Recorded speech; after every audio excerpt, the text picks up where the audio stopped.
સુરતમાં લક્ષ્મી ડાયમંડ ઉપર આઈટીઆઈના દરોડાના મામલે દરોડો બાદ લક્ષ્મી ડાયમંડના સંસ્થાપક વસંત ગજેરાનું નિવેદન સામે આવ્યું છે। 53 વર્ષથી અમે કંપની ચલાવી રહ્યા છીએ। વસંત ગજેરા આઈટીઆઈના કર્મચારીઓ તેમની ફરજ અદા કરી રહ્યા છે। સુરતમાં લક્ષ્મી ડાયમંડ ઉપર આઈટીના દરોડા બાદ લક્ષ્મી ડાયમંડના સંસ્થાપક વસંત ગજેરાનું નિવેદન સામે આવ્યું છે। 53 વર્ષથી અમે કંપની ચલાવી રહ્યા છીએ। વસંત ગજેરાએ આઈટીના કર્મચારીઓ અને તેમની ફરજ અદા કરી। વસંત ગજેરાએ 110 લોકોની ટીમે 27 જેટલા લોકેશન ઉપર સર્ચ કર્યું। વસંત ગજેરાએ 6 દિવસની રેડ દરમિયાન નાના મોટા કાગળિયાની આઈટીની ટીમ લઈ ગઈ છે। વસંત ગજેરા ભવિષ્યમાં અમે તેમના જરૂર મુજબ પુરાવા રજૂ કરી જવાબ આપીશું તેમ જણાવ્યું હતું। દર્શક મિત્રો, અમારે ત્યાં વસંતભાઈ ગજેરા લક્ષ્મી ડાયમંડ, અમારે ત્યાં 28 તારીખે સવારે ઇન્કમટેક્સની રેડ પડેલી। 29, 30, 31 ને પહેલી અને બીજી ગઈકાલે 6 દિવસ સુધી રોકાયા। ઓલમોસ્ટ 110 લોકોનો સ્ટાફ હતો અને 27 લોકેશન ઉપર હતું।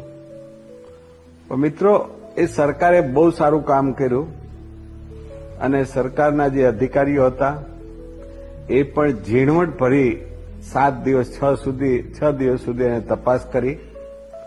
પણ લક્ષ્મી ડાયમંડ એક મેન્યુફેક્ચર કંપની છે આ નેટ મેન્યુફેક્ચર કામ કરી રહી છે અને મેજર એક્સપોર્ટ ઇમ્પોર્ટનું કામ છે। એમાં બંને બોમ્બે અને સુરત બંને જગ્યા પર કોઈ એવા એવિડન્સ કે કોઈ એવો પ્રશ્ન નથી બન્યો, કારણ કે મેન્યુફેક્ચર કંપની હતી એટલે। અને બાકી બાંધકામનું હોય મિલેનિયમ કે મિલેનિયમ 2 કે ત્યાં એ લોકોએ નાના મોટા કંઈ પણ ડોક્યુમેન્ટ મળ્યા છે એ લોકો લઈ ગયા છે। એની ફરજ છે એને અદા કરી છે અને હવે અમે એમનો જે કંઈ જવાબ માગશે એ આપશું। પણ દર્શક મિત્રો, ઘણા લોકોએ બેડ ન્યૂઝ છાપ્યા ઇન્સ્ટાગ્રામમાં, ફેસબુકમાં।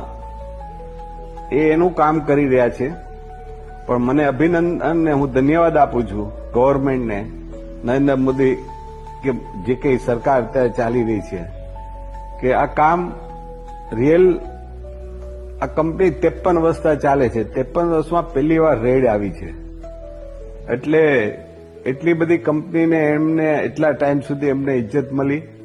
અત્યાર સુધી આવું કોઈ કાર્ય બન્યું નથી અને બેસ્ટ એ લોકો પણ જે રીતે મેનેજ કર્યું છે, જે રીતે એ લોકો તપાસ કર્યું છે એનો પણ મને પ્રાઉડ છે।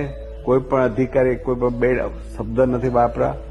અમારા ફેમિલીમાં લેડીઝો સાથે પણ સારો વ્યવહાર કર્યો છે, એને હું અભિનંદન આપું છું અધિકારીઓને અને હું એને સલામ પણ કરું છું કે અને મને આનંદ પણ છે કે મારે ત્યાં આવી રીતે 6 દિવસ રેડ થતા છૂટપૂટ કંઈ 2-5 કરોડ રૂપિયા અગર તો નાના મોટા થોડા કાગળિયા એ લોકો લઈ ગયા છે અને એનો હવે ભવિષ્યમાં અમે એનો જવાબ આપશું।